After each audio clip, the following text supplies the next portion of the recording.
Yeah. Do you think in that case, obviously, um, online learning is something that's probably going to remain for probably the rest of the school year and also a good portion of the next school year as well. So, do you think that there are any specific ways or specific solutions to that particular issue of students kind of easily getting sidetracked? Maybe something that the teachers can do, something that the students can do? I think something that the teachers can do is just make the presentation more engaging or class more engaging overall. And this could be having like activities. Like it's harder to obviously do activities online, but I think they can still incorporate it somehow, to make it obviously a lot more engaging. And also, I feel like a lot of teachers, like when they're talking to the computer screen, it kind of feels like they're just talking to themselves, just like reading off a script to nobody. So maybe just like the way they approach the class, they can make it more engaging. And obviously for students, we could have like a lot of things to work on, which is uh not having any distractions by our side or like opening other apps or those kind of things. But I also think like where we're actually sitting, like our workspace, that's also kind of important to help us stay focused. Yeah, I think obviously environment that you're studying in is a very major part of being able to study successfully and to be focus. Um, I one idea that I was thinking was obviously when we're doing online meetings, the general rule is show your face, right? Kind of like what we're doing right now. Um, your face should be visible. The teacher and other students should be able to see your face. I don't know about your classes, but in my classes, I noticed that sometimes that's not always the case. There Yeah. are students who are, um, I can kind of like show it right now, but kind of like this. I Yeah, think, yeah. yeah, people or yeah. So obviously, I think that I'm not saying all of the people doing that are doing something else, like their phones. There are obviously people who are just um, maybe they're tired, so they're kind of lying down. Um, but I do think that that can be a very um, good indicator of when someone might not really be paying attention. Yeah. So I think just this is just an idea that I had, obviously, is maybe teachers can, I don't want to say enforce because obviously enforce that does make it sound a little bit more strict and like something that's not really agreed upon by both parties, but um, something that the teachers should actively encourage students to do consistently. I think that would obviously not completely solve the problem, but that might have um, a significant impact, right? All right, so we talked about potential solutions, and obviously from a teacher's perspective, I'm sure they might have a lot of different opinions, a lot of different ideas on what we've been talking about so far. I obviously we all realize that the teachers are also trying to adapt to this new circumstance. Um, so nothing is perfect, both on the student side and the teacher side. But these are just some suggestions from the student's perspective on what can be altered or improved. So basically, right now, I would say that students in general, at least in my grade, have been able to somewhat successfully follow schoolwork. So all of the deadlines, all of the summative projects, etc. But obviously, with hybrid learning, which is going on and off school, I feel like hybrid learning in a way disrupts that system or that schedule more than if it was completely offline or completely online. And I'm going to ask you about your opinion on this in a moment. But basically, the reason why I think that is because obviously going on and off school, teachers tend to spread out or adjust what classes they have on what dates based on what days a student is coming to school and what days a student is coming to class online. And that does create a sort of imbalance in terms of the curriculum, in terms of the spread of the projects and the tasks. But what do you think? I think, well, like schoolwork or those things. Yeah, I kind of agree with you that there is like a difference. Well, teachers will try to cram their stuff in offline lessons, and then online lessons they'll just leave students to do their own thing. So I guess yeah, that's also an interesting point. And overall, I think schoolwork, like especially with homework assignments or those kind of things, uh, it's a lot more, I guess, difficult for teachers to, uh, I guess, because a lot of the time in class we finish our all our homework in class, which is what like it's just basically classwork. But in distance learning, a lot of the times the teacher would just say do it in class, and most of the time no one actually does it, and then it becomes homework, and then the teacher has to go through everyone's documents, and it just gets becomes a hassle. So obviously in person, because it's basically the whole point I'm trying to say is that in person you can't do danjit, so you finish all your work in class, and it seems like when you get home there's a lot less of a workload. But in online, either you just don't do it in class, or what happens a lot is in our classes that teachers would just dismiss the class early if we're doing our work, and they just tell us to do it like without the Zoom meeting. And obviously people like including me, they don't really do that because we just want to have a break. So then that leads to having a lot more homework like after school, and then a lot more homework that we have to stay up late at night for. So I guess that's one of the issues of online learning. Yeah. And actually that uh brings me to another interesting point, which is the workload. Do you think that the workload overall has changed at all as a result of the pandemic and as a result of the transition to the modular learning system? I think the workload, well, obviously I went from grade 8 to grade 9, so there's going to be an increase in workload. But I feel like we have more, I would say that we just have more homework assessments because the teacher's trying to, especially when it's fully online, the teacher's just trying to just check our level and our understanding and those kind of things.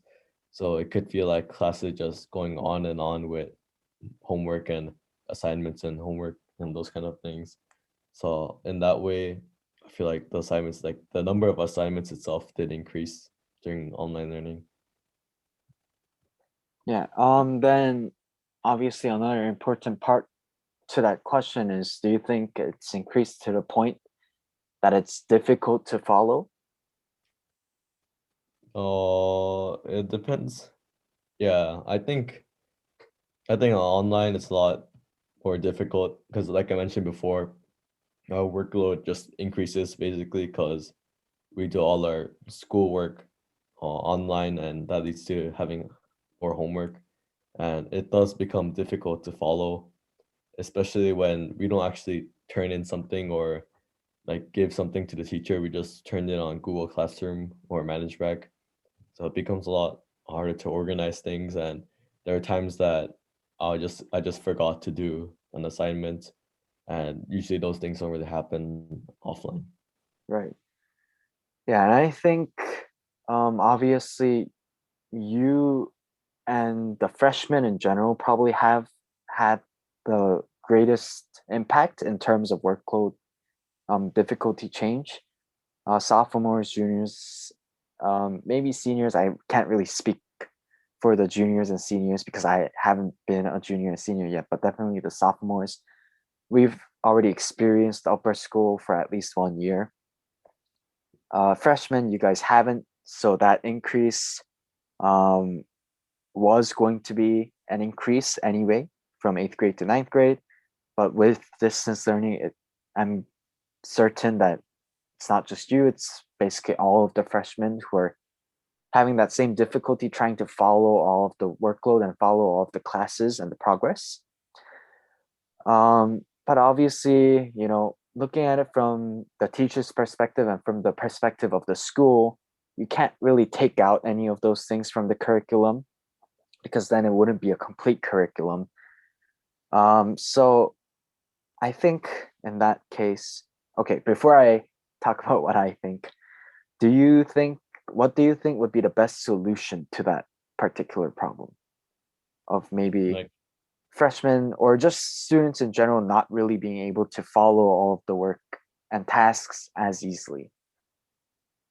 no, it's kind of a hard question because for teachers, it's harder to keep students accountable during online lessons, and for students, especially for online, like their in-class things, I feel like a lot of people are less motivated to finish something in class because you're just sitting there by yourself at home, so it's easy to get distracted.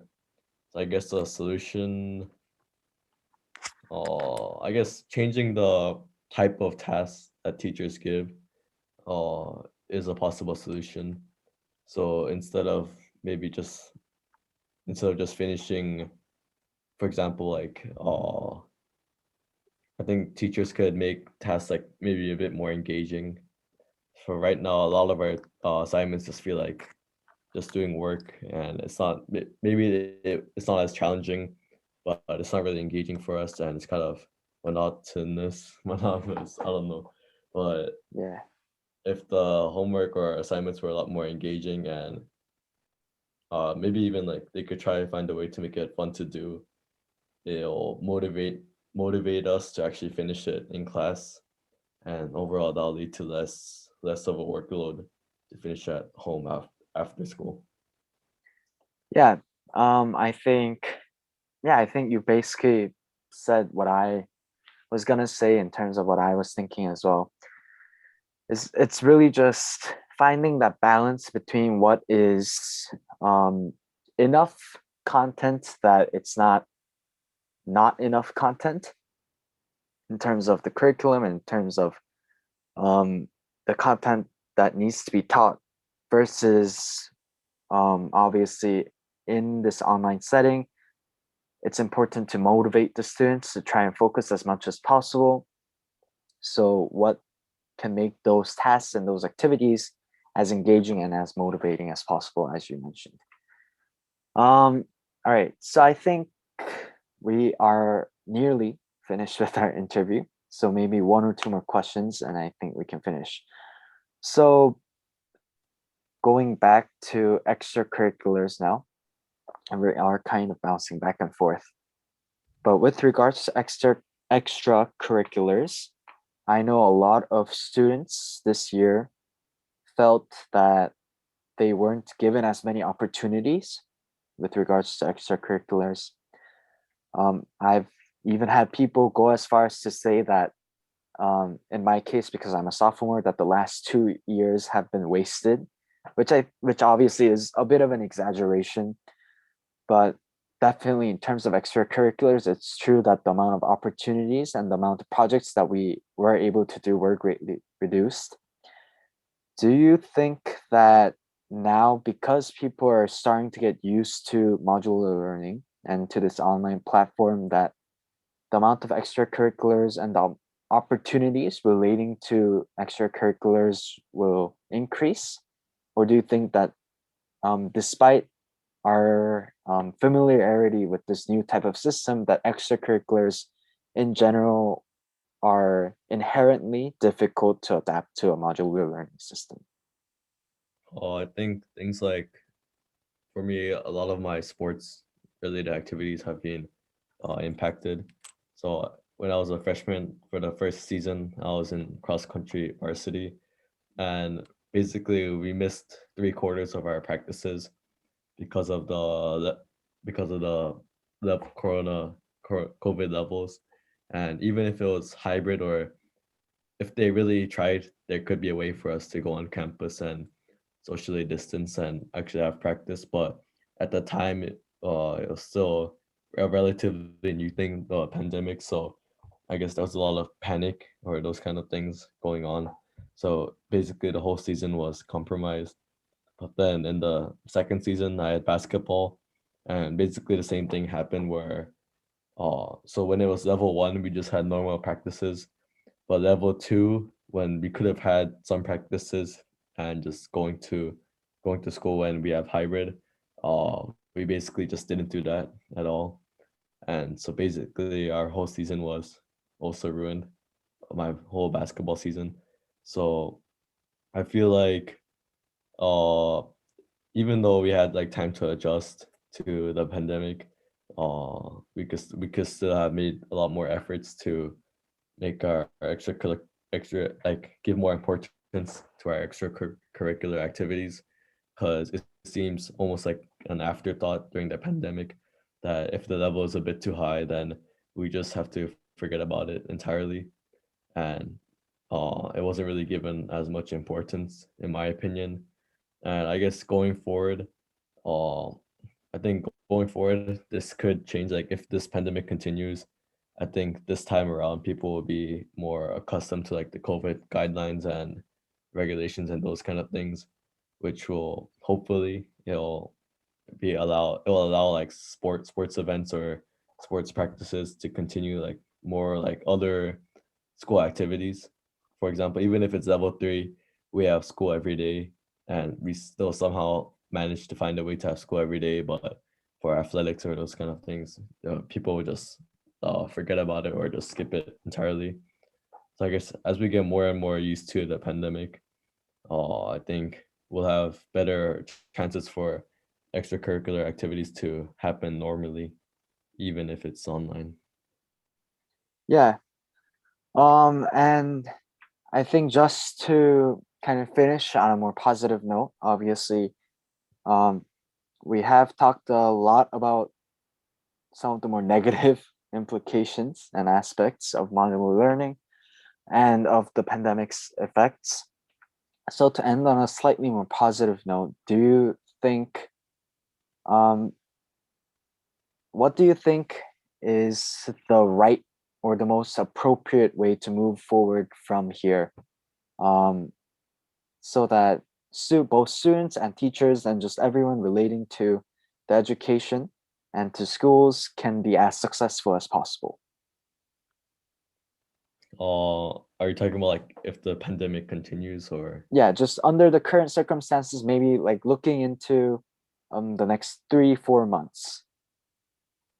I guess as we finish off the school year, everyone is a lot more used to the COVID-19 guidelines or those kind of things. And I feel like everyone, when people are at school, everyone is a lot more relaxed. So I guess going forward, when we are in school, it's good where everyone's a lot more used to all the guidelines. So it's going to be a lot less stressful for especially the teachers, but also the students, because everyone is used to it. So when we're actually in on campus, I think it's gonna be like relatively smooth sailing, and it's gonna be pretty easy just to focus on our school stuff and a lot less stressful. And regarding online, of course, people are used to going on Zoom, and people like compared to like just last year.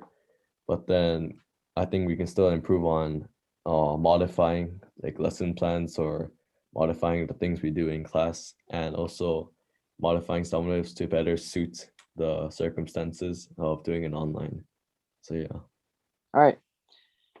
Yeah. So just to finish, thank you once again for participating in the interview. Obviously, it's not for us to really decide any of this, but it's always not only interesting but also very beneficial to look into a lot of different perspectives. And I think you've really hit the mark on a lot of different points that I wanted to talk about. Um, yeah.